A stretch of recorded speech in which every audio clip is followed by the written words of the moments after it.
Imagine करें एक गरीब लड़के को जो हर रोज 17 घंटे खेतों में काम करता है सिर्फ एक वक्त के खाने के लिए। इमेजिन करें कि आगे चल के इसी लड़के ने 1 लाख करोड़ की कार कंपनी बना दी।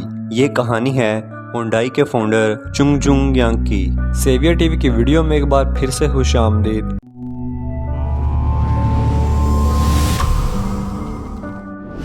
चुंग जुंग यांग की 1915 में कोरिया के एक छोटे से गांव में पैदाइश हुई। इनका ख्वाब था एक स्कूल टीचर बनने का, लेकिन फैमिली की फाइनेंशियल कंडीशन इतनी ख़राब थी कि वो अपने तालीम भी पूरी नहीं कर पाए। बचपन में दिन रात अपनी फैमिली के साथ खेतों में काम करना पड़ता था, लेकिन इतनी मेहनत करने के बाद भी कई ऐसे दिन आते थे जब इनके पास खाने को एक वक्त की रोटी नहीं होती थी। प्रॉपर कपड़े और मेडिकल तो बहुत दूर की बात थी। लकड़ियां बेचने कभी कभार पास के शहर जाना पड़ता था, तो इन्होंने देखा कि वहां लोगों के पास सफिशिएंट खाना है और लोगों ने अच्छे कपड़े भी पहने हुए हैं, वो भी बिना दिन रात खेतों में काम किए। ये सब देखकर वो अपनी गरीबी और फार्म की लाइफ से फ्रस्ट्रेट होने लगे और अपने लिए भी बेटर जिंदगी चाहने लगे। एक दिन इन्होंने एक न्यूज़पेपर के आर्टिकल में पढ़ा कि पास के शहर में एक बड़ा कंस्ट्रक्शन लग रहा है और इस प्रोजेक्ट के लिए वर्कर्स की जरूरत है। ये पढ़ते ही वो सोच में पड़ गए और इनकी धड़कनें तेज हो गईं। 1932 में 16 साल की उम्र में चुंग यांग ने एक हैरानकुन फैसला किया। वो अपना घर छोड़कर शहर भागने वाले थे। एक रात चुंग छुप कर अपने दोस्त के साथ शहर की तरफ निकल पड़े। तकरीबन 160 किलोमीटर चलने के बाद वो कुमॉन सिटी पहुंचे। वहां कंस्ट्रक्शन लेबर का काम ले लिया। काम काफी मुश्किल था और कमाई बहुत कम, लेकिन चुंग काफी खुश थे क्योंकि लाइफ में पहली बार वो इंडिपेंडेंटली कमा रहे थे। तकरीबन 2 महीने तक ये सिलसिला चला, जिसके बाद चुंग पकड़े गए। चुंग के फादर ने इन्हें ढूंढ लिया और फिर वापस इन्हें फार्म में लगना पड़ा। इनके वापस लौटने से फैमिली तो खुश थी, लेकिन चुंग खुश नहीं थे। 2 महीने के काम ने चुंग के अंदर कंस्ट्रक्शन और सिविल इंजीनियर का पैशन जगा दिया था। वो जानते थे कि खेतों में काम करके वो कभी भी इस गरीबी से बाहर नहीं निकल पाएंगे, इसलिए वो 2 बार फिर भागने की कोशिश करते हैं, लेकिन दोनों बार ही उनके फादर उन्हें ढूंढ कर ले आए। 1934 में 18 साल की उम्र में वो अपना 4th एस्केप अटेम्प्ट करते हैं। इस बार इन्हें कोई भी नहीं रोकता। वो सौल पहुंचते हैं, जो आज के दौर का साउथ कोरिया का कैपिटल है। इन्हें जो भी काम मिला इन्होंने किया। पहले कंस्ट्रक्शन लेबरर, फिर फैक्ट्री वर्कर और फिर फाइनली इन्हें एक बेकरी स्टोर में डिलीवरी बॉय की जॉब मिली। कस्टमर और ऑनर इनके काम से इतने इम्प्रेस और सेटिस्फाइड थे कि 6 महीने के अंदर ही इन्हें डिलीवरी मैन से स्टोर मैनेजर के काम संभालने की जिम्मेदारी मिल गई। चुंग ने काफी मेहनत की और अपने बलबूते पर ही इसे ग्रो किया। 1937 में स्टोर के ऑनर सीरियसली बीमार पड़ गए। इन्होंने एक सरप्राइजिंग फैसला लिया कि मेहनत को देखते हुए इन्होंने स्टोर को चुंग के हवाले कर दिया। 21 साल की उम्र में अब चुंग एम्प्लॉय से एक बिजनेस के ऑनर बन चुके थे। अगले 2 सालों में चुंग ने और मेहनत की, मार्केट में ट्रस्ट और रेपुटेशन बिल्ड किया, जिससे बिजनेस तेजी से ग्रो हुआ। लेकिन तभी एक ट्रेजेडी हुई। वर्ल्ड वार 2 का वक्त था और इस टाइम कोरिया में जापान का रूल था। जापान चाहता था कि इसकी मिलिट्री को वार के दौरान सफिशिएंट रॉयस की सप्लाई मिलती रहे,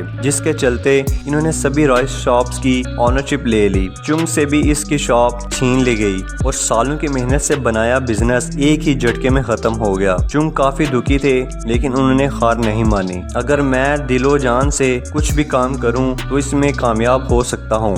इसी सोच के साथ वो ऐसा बिजनेस ढूंढने लगे जिसमें जापानीज गवर्नमेंट का इंटरफेयर नहीं था।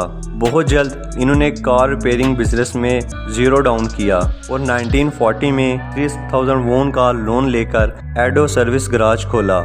लेकिन इस बार किस्मत इतनी खराब थी कि खुलने के 1 महीने के बाद ही गैराज में आग लगी। सब कुछ जलकर राख हो गया। चुंग की सिचुएशन काफी डिफिकल्ट थी। इन्हें अपना लोन भी अदा करना था और अपने कस्टमर के होने वाले नुकसान की भी भरपाई करनी थी। नॉर्मल इंसान ऐसी हालत में इजीली हार मान सकता था, लेकिन चुंग ने हमेशा की तरह प्रॉब्लम को फेस किया। चुंग ने 35,000 वॉन का फ्रेश लोन लिया और पहले से भी अच्छा गैराज खड़ा किया। चुंग ने देखा कि कस्टमर की सबसे बड़ी परेशानी ये थी कि इनकी गाड़ी रिपेयर होने में कई हफ्ते लग जाते थे, तो इन्होंने स्पीड को अपना मेन फोकस बनाया। जहां कंपटीटर को गाड़ी रिपेयर करने में 20 दिन लग जाते थे, वहीं चुंग का गैराज इस काम को 5 दिन में कर देता था। इनका गैराज इतना सक्सेसफुल हुआ कि अगले 3 साल तक यानी 1943 तक इनकी वर्कफोर्स 80 एम्प्लॉय तक ग्रो हो चुकी थी। इस टाइम तक चुंग ने अपना टोटल लोन पे कर दिया था और फैमिली फैमिली को भी सऊल में सेटल कर लिया था। बिजनेस तेजी से ग्रो कर रहा था तो तभी मेजर डिजास्टर हो गया।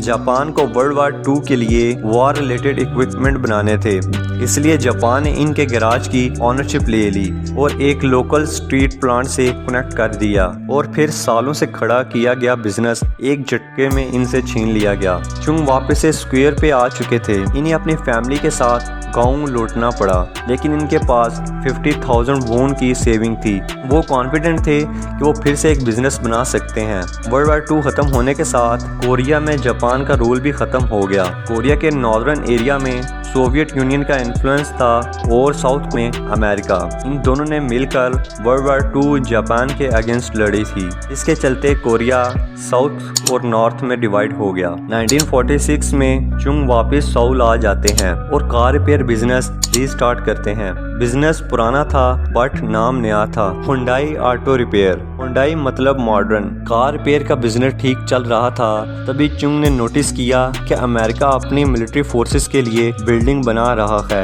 इन्होंने कंस्ट्रक्शन बिजनेस में एक बड़ी अपॉर्चुनिटी को सपोर्ट किया। इनके पास कंस्ट्रक्शन का ज्यादा एक्सपीरियंस नहीं था, लेकिन इनके अंदर कंस्ट्रक्शन का वो पैशन अभी भी जिंदा था जो इन्हें यंग एज में काम करके मिला था। इसलिए इन्होंने 1947 में 31 की एज में हुंडई सिविल वर्क कंपनी को एस्टैब्लिश किया था और कंस्ट्रक्शन बिल्डिंग में एंट्री ली। आगाज में इन्हें काफी छोटे छोटे काम मिले। 1950 के आते आते इनकी कंपनी को मेजर प्रोजेक्ट मिल रहे थे और अब यही इनका मेजर बिजनेस बन चुका था। सब कुछ ठीक चल रहा था, लेकिन तभी कहानी में एक और ट्विस्ट आता है।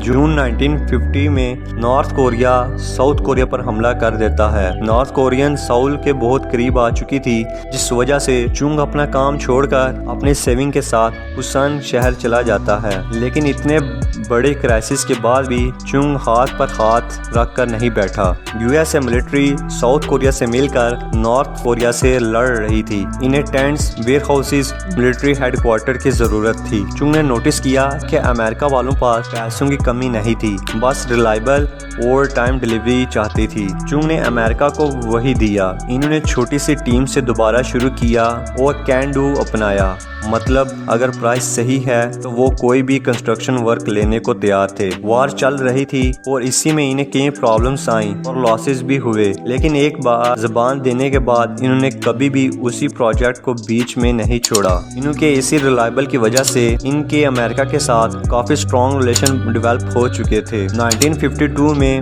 वार तो खत्म होगी, लेकिन चुंग को फिर भी अमेरिका से कॉन्ट्रैक्ट मिलते रहे और बाद में साउथ कोरिया गवर्नमेंट ने भी कंट्री को रीबिल्ड करने के लिए ब्रिजेस, डैम्स और रोड्स को तेजी से बिल्ड करना शुरू किया। इस सब में हुंडई ने मेजर रोल किया और बिजनेस तेजी से ग्रो हुआ। साउथ कोरिया का सबसे बड़ा डैम सोयंग डैम और इनका सबसे बड़ा एक्सप्रेस वे गुंगबू एक्सप्रेस वे हुंडई ने ही बनाया है। 1960s में चुंग अपने ईयरली 50 में पहुंच चुके थे और एक सक्सेसफुल कंस्ट्रक्शन कंपनी के मालिक थे, बट वो इससे सेटिस्फाइड नहीं थे। चुंग हजारों किलोमीटर की रोड्स बना चुके थे और अब बारी थी उन रोड्स पर चलने वाली कार्स बनाने की। 1967 में चुंग ने एस्टैब्लिश की हुंडई मोटर कंपनी और 1968 में इन्होंने फोर्ड के साथ एक डील की जिसमें वो फोर्ड की कॉर्टिना की कार्स को असेंबल करने वाले थे। 2 साल तक ये जॉइंट वेंचर सक्सेसफुली चलता रहा, जिसके बाद दोनों कंपनीज के अंदर कॉन्फ्लिक्ट डेवलप होने लगे। फोर्ड नहीं था चाहता कि हुंडई अपनी खुद की कार बनाए, इसलिए 1973 में चुंग ने ये पार्टनरशिप खत्म कर दी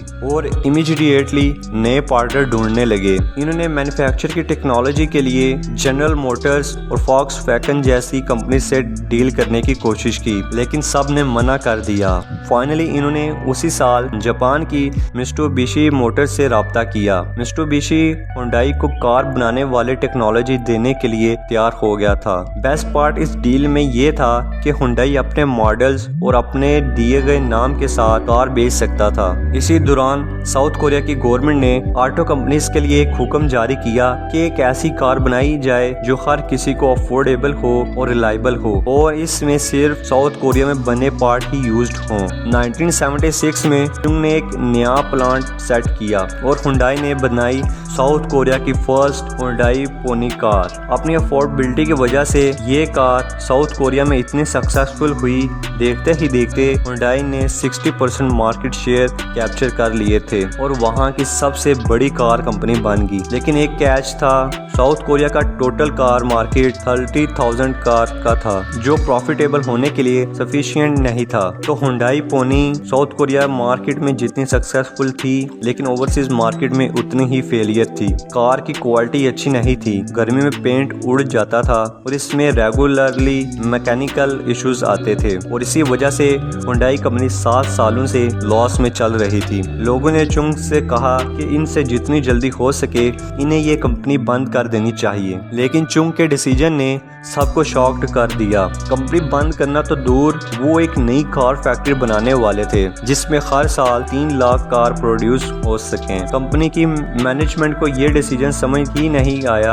आखिर 30,000 कार मार्केट में 3 लाख कार कौन खरीदेगा? मगर चुंग को इसका जवाब पता था। साउथ कोरिया की इकोनॉमी तेजी से ग्रो हो रही थी और हर साल लोग पॉवर्टी से निकलकर इकोनॉमिकली इंपोर्ट हो रहे थे, जिसका मतलब था कि अगले चंद सालों में कार्स की डिमांड बढ़ने वाली थी। प्लस हुंडई कार्स को दूसरी कंट्रीज में एक्सपोर्ट करने के लिए बनाया जाने वाला था। 1980 में ये फैक्ट्री रेडी हुई और 1982 में कई इम्प्रूवमेंट के साथ हुंडई ने अपनी पोनी 2 लॉन्च की। ना सिर्फ ये साउथ कोरिया में सुपर हिट रही, बल्कि अफ्रीका, लैटिन अमेरिका और कनाडा जैसे कंट्रीज में भी सक्सेसफुली एक्सपोर्ट किया गया और कुछ ही सालों में हुंडई 4 लाख कार्स बेचकर प्रॉफिटेबल हो चुकी थी। हुंडई ग्लोबल लेवल पे एक डिसेंट कंपनी की तरह एस्टेब्लिश हो चुकी थी, लेकिन टफेस्ट और बिगेस्ट कार मार्केट यानी यूएसए को क्रैक करना अभी भी बाकी था। इंटरनेशनली एक डिसेंट कार कंपनी से एक मेजर कार कंपनी बनने के लिए यूएसए में सक्सेसफुल होना जरूरी था।